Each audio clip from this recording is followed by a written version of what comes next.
Hello, dear children. Welcome back to my channel. So, today we are going to read chapter 2 from class 5 English textbook Marigold, prescribed by NCERT. And the name of the chapter is Wonderful Waste. Wonderful Waste. So, children, waste can be quite useful. Find out for yourself from this story. तो यहाँ पर जो है जो waste चीज़ें होती हैं, जो अनयूजेबल थिंग्स होती हैं, उनको भी हम काफ़ी अच्छी तरह से यूज़ कर सकते हैं. तो ये हम देखते हैं इस स्टोरी में wonderful waste. Once, the Maharaja of Travancore ordered a grand dinner in his palace. एक बार क्या हुआ कि जो ट्रवनकोर के महाराजा थे, ट्रवनकोर पहले क्या था, केरल का एक पार्ट था, पार्ट ऑफ केरला, तो उसको हम ट्रवनकोर बोलते थे. तो उसका जो महाराजा था उसने एक दिन ग्रांड डिनर का ऑर्डर किया अपने पैलेस में. पैलेस होता है महल या भवन, ठीक है, और ग्रांड होता है बहुत बड़ा शानदार. उसने डिनर ऑर्गेनाइज करने के लिए ऑर्डर किया. और डिनर क्या होता है, वो फूड जो कि हम रात में खाते हैं, ठीक है, at night. In the afternoon before the dinner the Maharaja entered the kitchen to survey the dishes that had been prepared for the feast. तो महाराजा डिनर से पहले आफ्टरनून में किचन में गया सर्वे द डिशेज़, जो डिशेज़ उस ग्रांड फीस्ट क्या होता है, बहुत बड़ा दावत है ना, उसके लिए जो भी डिशेज़ बन रही थी उनका सर्वे करने के लिए, उनको देखने के लिए कि वो सही से बन रही हैं या नहीं बन रही हैं, उसको सब देखने के लिए वह किचन में गया. What are you going to do with those vegetable scraps? तुम जो ये वेजिटेबल के स्क्रैप्स हैं, स्क्रैप्स होता है लेफ़्ट ओवर मटेरियल, जो भी बची कुची जो चीज़ें होती हैं, वेजिटेबल की छिलके होते हैं, उनसे तुम क्या करने वाले हो? He asked the cook, pointing to the basket of scraps near the cook. तो उन्होंने, जो कुक था उसके पास एक बास्केट में सारे वेजिटेबल स्क्रैप्स रखे हुए थे, उसकी तरफ पॉइंट आउट करते हुए, उसकी तरफ पॉइंटिंग करते हुए, इशारा करते हुए पूछा कि तुम ये इतने सारे जो वेजिटेबल स्क्रैप्स हैं इसके साथ क्या करने वाले हो? द कुक रिप्लाइड होता है आंसर करना, तो कुक ने आंसर किया, उसका जवाब दिया, they are waste, we will throw them away, कि ये जो सारी चीज़ें हैं वो वेस्ट हैं, ये कोई किसी काम की नहीं हैं, तो हम इनको क्या कर देंगे, we will throw them away. Throw मतलब फेंक देना, उनको हम फेंक देंगे. You can not waste all this bits and pieces of vegetables. तो महाराजा ने कुक से कहा कि वेजिटेबल के जो भी ये स्ट्रैप्स हैं और बिट्स हैं, बिट्स में स्मॉल पीसेस जो वेजिटेबल्स के हैं, स्क्रैप्स हैं, उनको तुम बेकार नहीं कर सकते हो. Find a way to use them, उनको यूज़ करने का कोई रास्ता ढूंढो, कोई तरकीब सोचो. फाइंड अ वे मतलब कोई रास्ता ढूंढना या कोई उपाय सोचना. The Maharaja commanded sternly and walked away.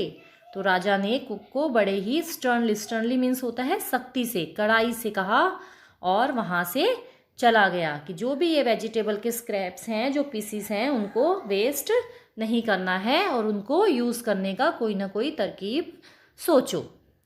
The cook was in a fix and kept staring at the vegetable scraps for some times. तब क्या हुआ, जो कुक था, the cook was in a fix means है confused, a difficult situation which one can not ignore, मतलब ऐसी situation है, ऐसी उलझन वाली सिचुएशन या कठिनाई वाली या कंफ्यूज वाली कि वो क्या करे. तो वह वहाँ पे खड़ा रहा and kept staring at the vegetable scraps, और उसके बाद जो वेजिटेबल स्क्रैप्स थे उनको देखता रहा, स्टेयर करता रहा. स्टेयर मतलब होता है घूरना, कि उनको घूरता रहा कि अब मुझे इनका क्या करना है. Suddenly an idea flashed across his mind. और अचानक क्या हुआ, एक आइडिया उसके दिमाग में आया. Flash across the mind means suddenly come in mind, अचानक से उसे एक उपाय सूझा या उसके दिमाग में एक उपाय आया. He took all the vegetable bits, wash them and clean them well. उसने क्या किया, जितने भी वेजिटेबल बिट्स थे, बिट्स मीन्स स्मॉल पीसेस या जो भी स्क्रैप्स थे, उनको उठाया, वॉश किया and then clean them well, और उन्हें अच्छी तरह से साफ किया. Then he cut them into long strips. He put them in a huge pot and placed it on the fire to cook. उसके बाद उसने उन पीसीस को लॉन्ग स्ट्रिप में कट किया, उसकी लंबी लंबी पट्टियों में उनको कट किया. He put them in a huge pot, और उन सबको उठाकर एक बड़े से पोट में डाला और पकने के लिए आग पर रख दिया. Next he ground some fresh coconut, green chillies and garlic together. उसके बाद उसने क्या किया, उसने कुछ फ्रेश कोकोनट लिए, ग्रीन चिलीज एंड गार्लिक लिया, उन तीनों को इकट्ठा करके ग्राउंड कर दिया. यहाँ पे बच्चों ग्राउंड ग्राइंड का पास्ट टेंस है, उसका मतलब होता है क्रश टू पाउडर, उसकी चटनी जैसा बनाना, उसको पीसना. तो कुक ने क्या किया, ग्रीन चिलीज को, कोकोनट को और गार्लिक को इकट्ठा लेके उनको ग्राउंड कर दिया, पीस दिया. He added this paste and some salt to the cooking vegetables. और उसके बाद उसने इस पेस्ट को, जो कि उसने कोकोनट, ग्रीन चिलीज और गार्लिक से बनाया था, और कुछ सॉल्ट लेके, नमक को लेके वेजिटेबल्स में डाल दिया. जो वेजिटेबल्स उसने कहाँ पे रखी थी, आग पे, जो एक बड़े से पॉट में उसने वेजिटेबल स्क्रैप्स डाले थे, उसमें ये सारी चीज़ें उसने मिक्स कर दी. A tempting smell starting coming from the pot. और उस पोट से बड़ी ही अच्छी सी एक खुशबू आने लगी. टेम्पटिंग मीन्स होता है अट्रैक्टिंग या लुभाने वाली, और बड़ी अच्छी सी खुशबू उस पोट में से आने लगी. Now he whipped some curd and added it to the curry. उसके बाद उसने थोड़ी सी कर्ड ली, कर्ड मीन्स दही, और उसको whipped किया. whipped मीन्स फैटना या बीटेड, ठीक है, उसको बीट करके, उसको फैट के, उसको भी उस करी में ऐड कर दिया. He also poured a few spoonfuls of coconut oil and decorated the dish with the curry leaves. उसके बाद कुक ने क्या किया, उसमें थोड़ा सा कोकोनट ऑयल भी, एक स्पूनफुल उसमें डाल दिया, पोर कर दिया, और फिर उस करी को, उस वेजिटेबल करी को बड़े अच्छे से करी लीव से डेकोरेट कर दिया, गार्निश कर दिया, है ना, उसको सजा दिया. Lo and behold. Here lo and behold का मीनिंग होता है लुक व्हाट अ सरप्राइज. तो देखो क्या हुआ, क्या सरप्राइज था. The new dish was ready. तो जो उसने नई डिश बनाई थी वेजिटेबल स्क्रैप से, वो रेडी हो गई. The cook serve this new dish to the guest that evening. फिर कुक ने जो गेस्ट उस इवनिंग में आए थे, जो ग्रांड डिनर में महाराजा के गेस्ट थे, उनको उस डिश को सर्व किया. Everyone was eager to know the name of the new dish. Everyone मतलब हर कोई ये जानना चाहता था. ईगर मतलब जानना, जानने का इच्छुक, कीन. वो जानना चाहता था कि इस नई डिश का नाम क्या है. The cook thought and thought. और जो कुक था उसने बहुत सोचा कि इस डिश को क्या नाम दिया जाए. Then a name came to his mind. तभी उसके माइंड में एक नाम आया. He named it Avial. और उसने उसका नाम क्या रखा, Avial. Avial became famous all over Kerala and is now one of the dishes in a traditional Kerala feast. तो जो Avial है, अब वो पूरे केरला में बहुत ही फेमस डिश है. फेमस मीन्स बहुत ही पॉपुलर डिश है. And now of the dishes in a traditional Kerala feast. और अब ये केरला के जो ट्रेडिशनल फीस्ट है उसका एक डिश है. And imagine it all came from a basket of waste. और सोचो, इमेजिन मतलब सोचो, जरा ये सोचो कि ये कहाँ से आया है. A basket of waste. Waste की एक बास्केट थी, जो वेस्ट चीज़ थी उनकी एक बास्केट भरी हुई थी, उससे ये डिश बनाई गई, जो कि बाद में केरला में बहुत ही ज़्यादा पॉपुलर हो गई और एक वहाँ की वो एक ट्रेडिशनल डिश बन गई. So now it is proved that a waste can be quite useful too. Now new phrases from the chapter. In a fix. It means a situation hard to escape from और confused. इसका मतलब होता है confused और a situation hard to escape from.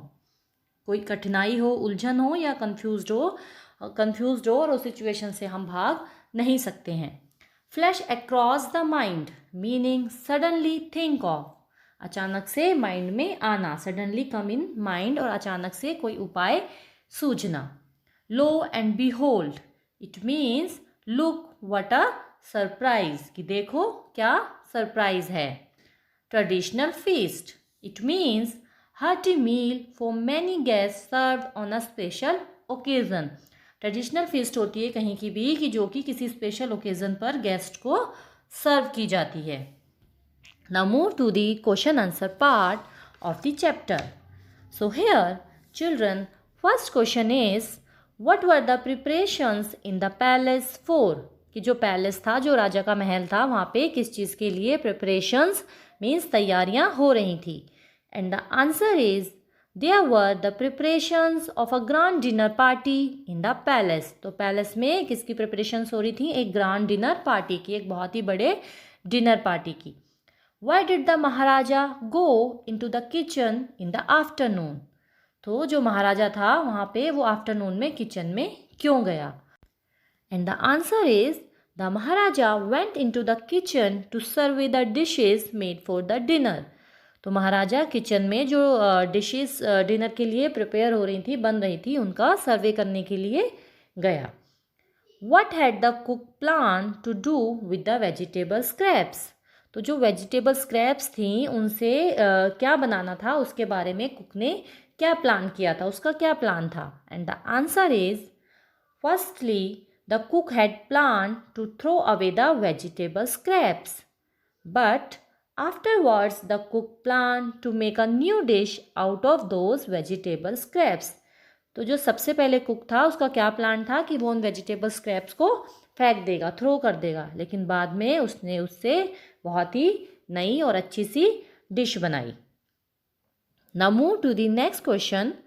Ingredients are the things that are used to make a dish. Circle the ingredients of avial in the box below. तो बच्चों ingredients होता है जो हम किसी भी डिश को बनाने के लिए हमें किन किन चीज़ों की ज़रूरत होती है, किस किस चीज़ों से वो डिश बनती है, उनको बोलते हैं। तो यहाँ पे कुछ चीज़ें दी गई हैं, तो हमें सर्कल करना है जिनका यूज़ अवियल को बनाने के लिए किया गया। और वो चीज़ें हैं chillies, vegetable scraps, coconut, curd, garlic and curry leaves. Now, children, state whether the following are true or false. तो यहाँ पे कुछ स्टेटमेंट्स दी गई हैं, आपको बताना है अकॉर्डिंग टू स्टोरी कि वो ट्रू हैं कि फॉल्स हैं। So first sentence is the king had ordered a dinner in the palace. तो ये ट्रू है। Next sentence is no one had heard of or tasted avial before. Yes, this statement is also true कि उससे पहले किसी ने भी अवियल के बारे में ना तो सुना था और ना ही उसको टेस्ट किया था। Next sentence is the cook had planned to make another dish using the vegetable scraps. It is false because the cook had planned to throw away the vegetable scraps. A recipe is a list of directions to prepare a dish. The following sentences are not in order for preparing avial. Number them in the correct order. तो बच्चों recipe होती है जिसमें हमें किसी भी dish को prepare करने के लिए डायरेक्शंस दी गई होती हैं कि पहले क्या करना है, उसके बाद क्या करना है, उसके बाद क्या करना है। तो यहाँ पर भी avial को प्रिपेयर करने के कुछ सेंटेंसेस दिए गए हैं लेकिन not in a correct order. तो आपको क्या करना है, उनको करेक्ट ऑर्डर में लगाना है। तो सबसे पहले आएगा wash and clean the mix of vegetable bits. Next, cut the vegetable scraps into long strips. उसके बाद आएगा grind some coconut green chilies and garlic. Next is whip some curd mix in it. Next is pour some coconut oil on top. After that, decorate with curry leaves. And now avial is ready. Given in the box are some things that children do after they reach home from school. Choose 5 things that you do when you reach home from school and write them in order. So children, यहाँ पे box में कुछ things दी गई हैं जो कि बच्चे school से घर जाने के बाद करते हैं। तो इनमें से कोई भी 5 थिंग्स जो आप करते हो आफ्टर रीचिंग द होम आपको चूज़ करनी है और उनको करेक्ट ऑर्डर में लिखना है। जैसे मैं यहाँ लिख रही हूँ, first I put away school bag, then I change out of school uniform, next I wash up, After that, I have lunch. And finally, I sleep for a while. Children, as you know, the Maharaja was a wise man and ordered the cook to use the vegetable scraps instead of throwing them away. कि जो महाराजा था वो बहुत ही wise था, बहुत ही intelligent था, तो उसने कुक को ऑर्डर किया कि जो भी वेजिटेबल स्क्रैप्स हैं उनको फेंकना नहीं है बल्कि उनको यूज़ करना है. Now name some of the things which are thrown away at home or in school and think of interesting ways in which they can be made useful. So here children, you can write according to you. I am here writing scrap papers, seeds from fruits and vegetables and newspapers are few things which are thrown away at home or in school. And how can we use them? और हम उन्हें कैसे use कर सकते हैं? तो हम लिखेंगे scrap paper can be used to make notes and sketches. Newspapers can be used to make book covers. Seeds from fruits and vegetables can be used to grow new plants. Do you know children? Some words have more than one meaning. For example, point. कुछ words होते हैं जिनकी एक से ज़्यादा meaning होती है. तो जैसे कि point. When we use point as a noun, it means a dot in print or writing, full stop, decimal, the number you score in a game. And when we use point as a verb, it means to show or call attention to something. So, let's see some more examples. Ground, meaning as a noun, the solid part of the earth's surface, and its meaning as verb to fix something strongly. Next word is survey, meaning as a noun, a short summary, and when we use survey as verb, it means to look over carefully. Next word is scrap, meaning as a noun, waste material to throw, and as a verb it means to dispose or throw the waste material. Children, next word is sternly. Its meaning as noun is strict, and as a verb it means strictly and harshly. Our next word is tempting. It means as a noun highly attractive, and as a verb it means to invite or to attract. Now next question is make new words by adding or dropping a few letters from the root word. Some are done for you. तो यहाँ पर बच्चों कुछ words दिए गए हैं, उनमें से आपको कुछ लेटर्स या तो ड्रॉप करने हैं या ऐड करने हैं और उनसे न्यू वर्ड्स बनाने हैं. और इसमें से कुछ एग्जाम्पल्स आपको पहले से ही दिए गए हैं. तो इसको हम लिखेंगे इस तरह से. Pound, pounded, pounding. Try, tried, trying. तो इसका ER और EST के साथ हम ऐड करके कोई भी वर्ड नहीं बना सकते हैं. नेक्स्ट है लार्ज. इसका हम लिखेंगे लार्जर और largest. New, newer, newest. Tasty, tasted, tasting, tastier, tastiest. तो यहाँ पर हमने चारों कॉलम से इसके वर्ड्स हम बना सकते हैं. नेक्स्ट है wise, wiser, wisest. Stare, stared, staring. Clean, clean, cleaning, cleaner and cleanest. Now tell me children, do any of these words use all of 4 endings? तो इनमें से क्या कोई ऐसा वर्ड्स हैं जिसमें हम 4 हमने एंडिंग्स ऐड करके न्यू वर्ड्स बनाए हैं? तो इसका आंसर है yes, these are tasty and clean. So now we have completed our chapter Wonderful Waste.